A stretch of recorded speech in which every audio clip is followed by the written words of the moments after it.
Assalamualaikum dan salam sejahtera. Bertemu kembali dalam edisi CMG 7.45 malam. Bersama saya Nur Ayuni Johari. Berita utama.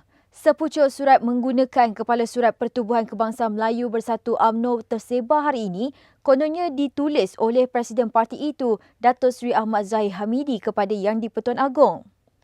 Intipati surat itu menggunakan tarikh 11 Oktober menyatakan ahli-ahli Dewan Rakyat UMNO memberi sokongan tidak berbelah bahagi dan setia kepada Ahli Parlimen Port Dickson Datuk Seri Anwar Ibrahim sebagai calon Perdana Menteri ke-9.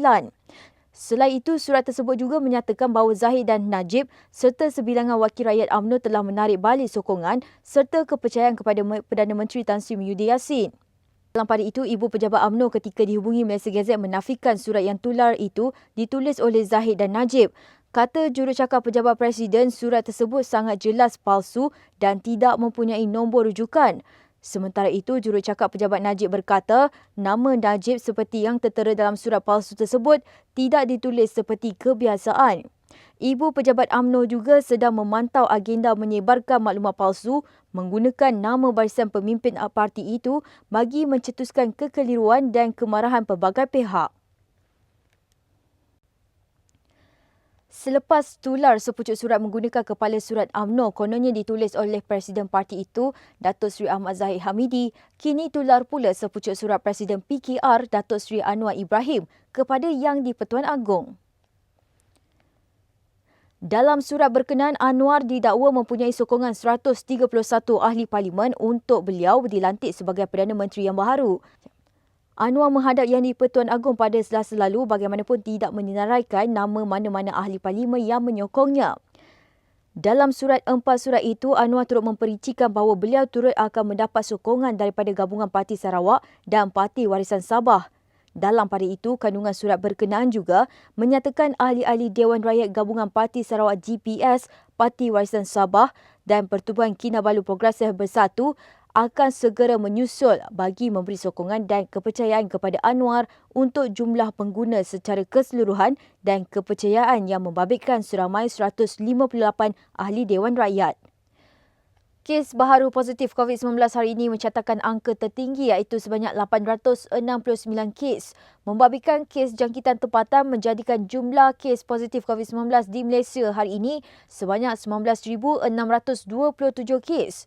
Ketua Pengarah Kesihatan Tan Sri Dr. Nur Hisham Abdullah berkata peningkatan kes positif itu sebahagian besarnya membabitkan kluster tembok dan 4 kematian lagi direkodkan hari ini manakala 91 kes positif sedang dirawat di unit rawatan rapi ICU dan 30 kes lagi memerlukan bantuan pernafasan. Secara keseluruhannya, sebanyak 224 kes iaitu 25.8% pada hari ini adalah daripada kluster penjara tembok, kluster penjara reman dan kluster penjara seberang perai. Kes-kes ini sememangnya terasing di dalam penjara dan tidak menjangkiti masyarakat iaitu 25.8%.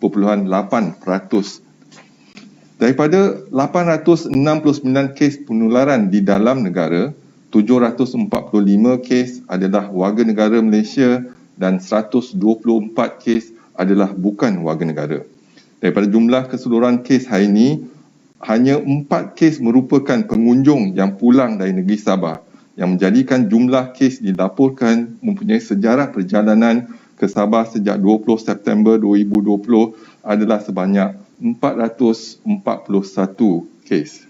Jelas beliau lagi, 4 kematian hari ini membabitkan warga negara tempatan berusia di antara 50 tahun ke atas di Sabah, menjadikan jumlah kumulatif kes kematian COVID-19 di Malaysia adalah sebanyak 180 kes.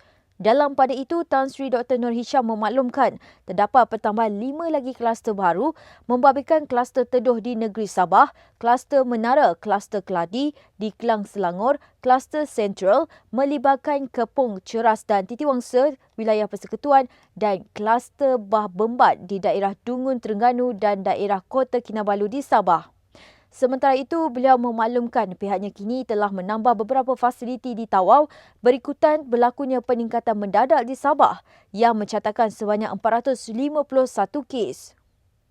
Bagi menampung peningkatan jumlah kes COVID-19 di negeri Sabah, jumlah katil hospital COVID-19 dan pusat kuarantin rawatan risiko rendah telah ditingkatkan 2.5 kali ganda, iaitu daripada 2,129 katil pada awal bulan September 2020 kepada jumlah terkini iaitu 5,414 katil. Kadar penggunaan katil pada ketika ini adalah 35%. Presiden UMNO Datuk Seri Dr. Ahmad Zahid Hamidi mengadakan pertemuan dengan Presiden PAS Datuk Seri Abdul Hadi Awang dengan semangat ukhuwah dan mahabah. Pertemuan selama 2 jam itu didedahkan berserta gambar dalam hantaran di laman Facebook Ketua Pergerakan Pemuda UMNO Datuk Dr. Ashraf Wajidi Dusuki sebentar tadi. Beliau bagaimanapun tidak mendedahkan bila pertemuan itu berlangsung. Jelasnya kedua-dua pemimpin tertinggi ini turut berkongsi cita dan semangat untuk terus memastikan mufakat UMNO PAS dipertahan dan diperkasakan. Biarlah apa jua tomahan dan fitnah yang cuba dilontarkan untuk memutuskan hubungan UMNO dan PAS, namun mereka masih kekal.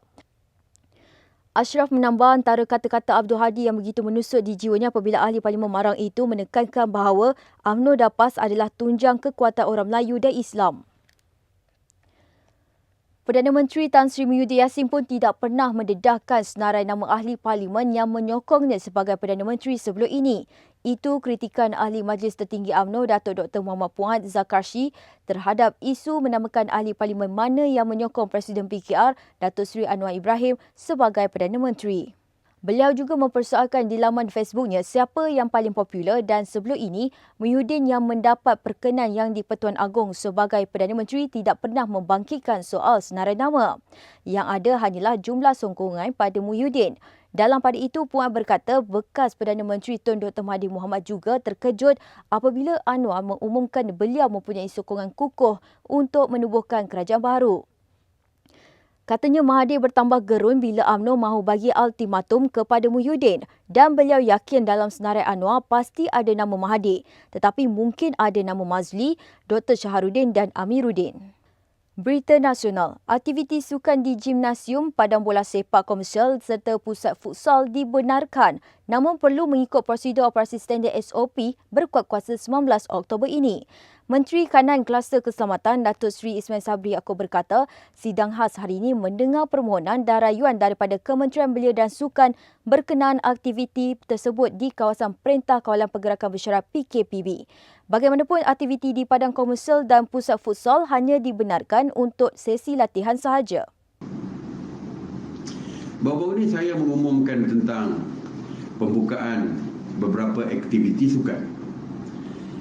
Sidang khas hari ini mendengar permohonan dan rayuan daripada Kementerian Belia dan Sukan berkenaan dengan aktiviti sukan di gimnasium, padang bola sepak komersial dan pusat futsal di kawasan PKPB.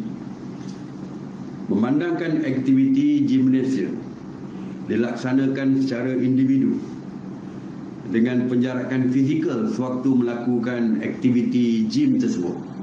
Tak, dia bukan berapat-rapat. Dia ada jarak kerana tempat exercise itu dilakukan secara bersendirian. Jadi setelah melihat perkara tersebut, maka sidang khas hari ini bersetuju untuk membenarkan gimnasium beroperasi seperti biasa walaupun terpaksa mematuhi SOP yang ketat seperti yang telah pun dikeluarkan sewaktu PKPB awal.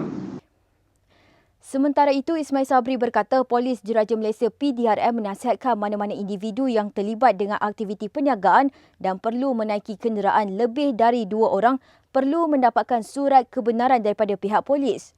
Baru-baru ini tular di media sosial seorang peniaga dikompang sebanyak RM1,000 kerana menaiki kenderaan melebihi 2 orang selepas selesai berniaga sewaktu Perintah Kawalan Pergerakan Bersyarat dikuatkuasakan.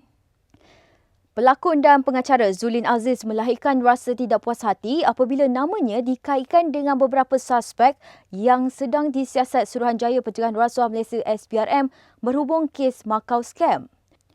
Zulin berkata di Instagramnya tidak patut namanya terpalit sama dalam menjalankan aktiviti tidak bermoral itu, sedangkan dakwaannya dia hanya menjalinkan hubungan sebagai rakan dan tidak lebih daripada itu dengan mereka. Dalam pada itu, Zulin turut menegaskan kes terbabit masih dalam siasatan, justru netizen tidak harus cepat menjatuhkan hukum.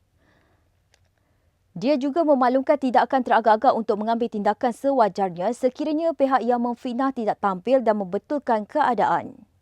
Berita luar negara, Parlimen Kyrgyzstan menarik semula perintah darurat selepas beberapa siri demonstrasi yang diadakan bagi menuntut pilihan raya baharu diadakan bertukar ganas. Agensi berita Anadolu melaporkan Parlimen Kyrgyzstan turut membuat keputusan menarik semula perintah darurat itu selepas menerima peletakan jawatan presidennya Soronbay Jeenbekov. Penarikan semula perintah darurat dan penerimaan peletakan jawatan Jeenbekov itu dipersetujui sebulat suara oleh semua 120 ahli parlimen yang diketuai Kanat Isayev. Terdahulu mereka mengadakan pertemuan di Ala Archa bagi membincangkan perkara terbabit. Kemarin Perdana Menteri Sadi Saparov mengumumkan beliau akan mengambil alih jawatan presiden daripada Jeenbekov selepas pemimpin itu berundur. Bagaimanapun, Jeenbekov dalam kenyataan balas memaklumkan beliau hanya melepaskan jawatan itu selepas pemilihan parlimen baharu diadakan selain tarikh pemilihan presiden diumumkan. Berita sukan, bukan pasukan utama, sebaliknya penyerang kebangsaan Safawi Rashid meraih penampilan pertama di bumi Eropah bersama pasukan bawah 23 B23 Portimonense SC terlebih dahulu awal pagi tadi. Perkembangan itu dapat disaksikan menerusi laman Instagram rasmi pasukan itu yang turut memaparkan gambar pemain berusia 23 tahun itu beraksi menentang pasukan B23 Sporting CP. Pada aksi terbabit, Portimonense mendahului terlebih dahulu pada minit ke-17 sebelum Rafael Fernandes mengikat kedudukan untuk Sporting CP pada minit ke-28. Namun dua gol pantas dalam tempoh 3 minit menerusi Duarte Carvalho dan Nicolai Squalglan pada babak kedua memasa Portimonense SC akur tewas 3-1. Situasi ini menyaksikan Safawi hampir pasti tidak akan diturunkan untuk perlawanan skuad utama menentang CS Maritimo malam ini. Justru penyokong bola sepak tempatan terpaksa menunggu lagi untuk melihat kelibat pemain Johor Darul Ta'zim JDT itu memperagakan taringnya. Mungkin belum tiba masanya untuk Safawi beraksi bersama pasukan utama memandangkan dia baru saja menyertai sesi latihan pasukan itu dalam masa singkat. Bagaimanapun, laporan media Portugal menyebut prestasi Safawi sememangnya cemerlang pada sesi latihan dan berjaya menarik minat barisan ke jurulatihan pasukan itu. Baik, sekian itu saja di CMG untuk malam ini. Jangan lupa ikuti kami di semua platform media sosial media Gazette, di Facebook, Twitter, Instagram dan juga YouTube atau melalui portal di www.mesegazette.com. Saya Nur Aini Juari. Assalamualaikum dan salam hormat.